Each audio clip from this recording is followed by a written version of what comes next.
निवडणुकांचा प्रचार थंडावतो की परभणी जिल्ह्यात पैसे वाटून मत विकत घेणारे आता सक्रिय झाले।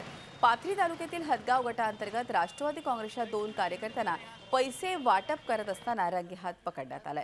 यावरून पाथरी पोलीस ठाण्यात विस्तार अधिकाऱ्यांच्या फिर्यादीवरून आदर्श आचारसंहिता भंग केल्याचा गुन्हा पाथरी पोलीस ठाण्यात दाखल करण्यात आलाय। हदगाव बुद्रुक गटात राष्ट्रवादी काँग्रेसच्या महिला जिल्हाध्यक्ष भावना अनिल नखाते या गटातून निवडणुकीच्या मैदानात आहेत। या गटाअंतर्गत असलेल्या वरखेड इथं राष्ट्रवादी काँग्रेसचे 2 कार्यकर्ते हातात मतदारांची यादी घेऊन फिरत होते।